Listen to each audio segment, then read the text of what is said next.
So hopefully we feel pretty good about solving multi-step equations, because if we feel good about solving multi-step equations, then solving multi-step inequalities will be simple because it's going to be the exact same steps. The only difference when I'm solving an inequality from when I'm solving an equation is my symbol. I have a sign that's not an equal sign when I'm working with an inequality because they're not equal.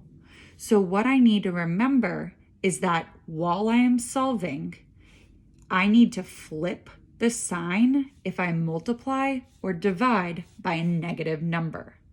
Otherwise, everything is the same. So if I divide or multiply by a negative number, then I need to flip the sign. So let's start with the same exact steps.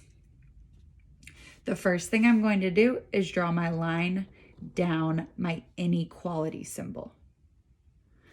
My second step, I'm going to cover up that right side and I'm going to simplify my left side as much as possible. So I can see I'm working with the distributive property here. So I'm going to bring down the other terms.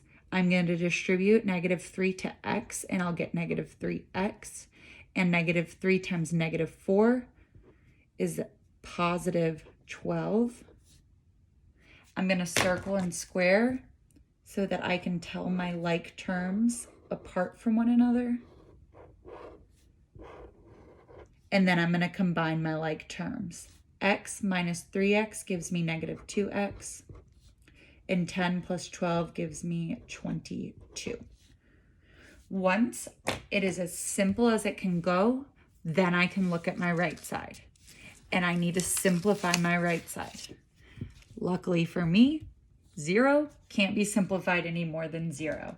So I'm going to bring down my sign and I'm going to bring down my 0.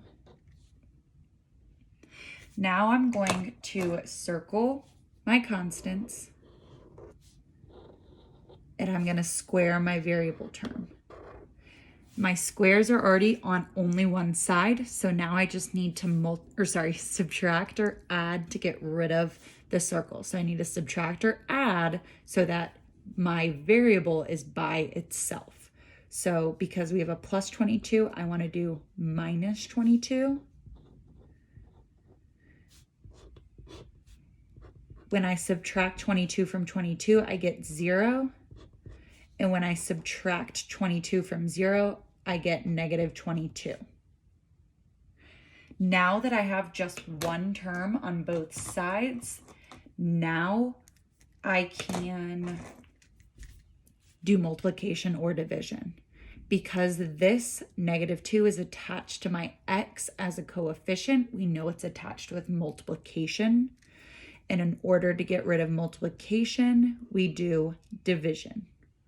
-2 divided by -2, those cancel out and I bring down my x. I have to do the same thing to this side and I get +11. So what we need to realize here is although I had this greater than sign the whole time, when I divided by this negative number, that told me that my sign needs to flip.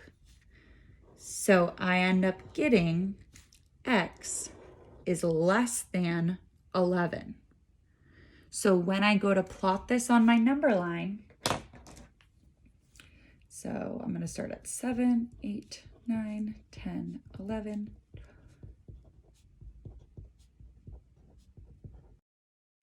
What I need to realize is that any value for x that's less than 11 is a solution to this inequality. So I'm going to mark maybe in a pretty color. I'm going to use an open circle because it's not inclusive, because it's a less than sign. It doesn't have the or equal to. So I'm going to do an open circle on 11. And then it's less than. So I'm going to shade to be less than.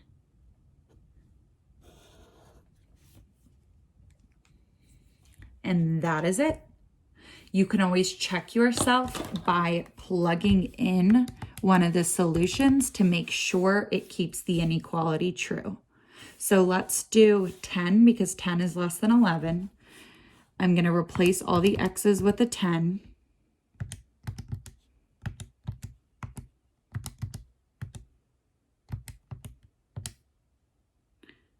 And I get 2.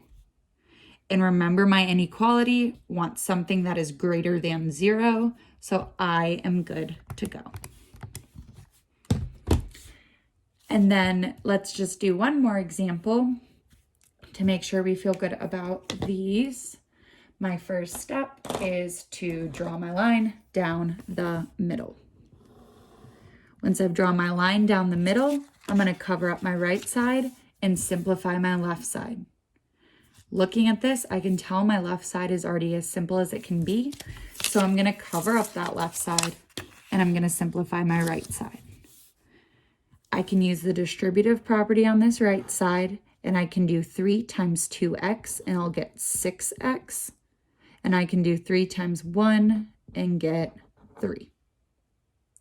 That is as simple as that side can go. So now I can look at the entire inequality.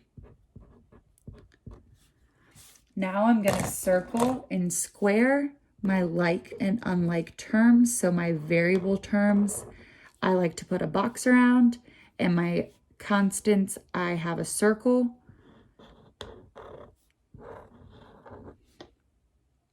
And now I'm going to add or subtract so that my variable term, so that my boxes are only on one side. I'm going to have to either subtract 12x from both sides or 6x from both sides. Like I say, I prefer to work with positive numbers, so I'm going to just choose the 6x to subtract from both sides.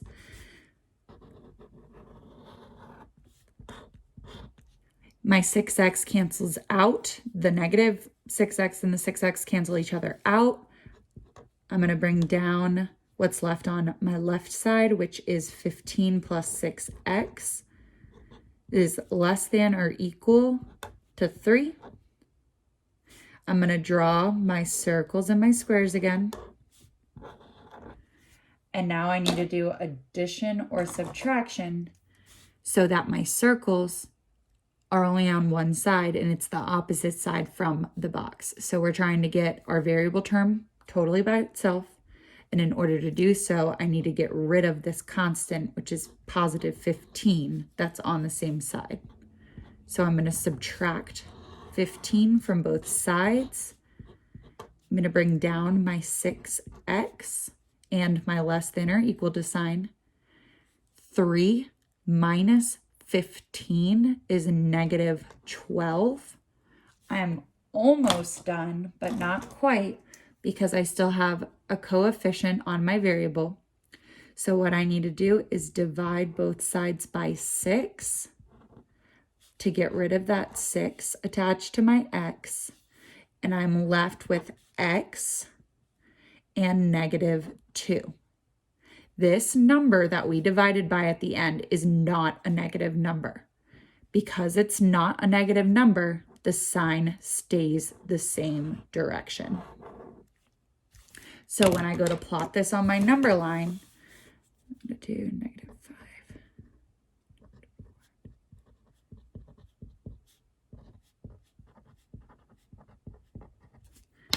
I'm going to find negative 2.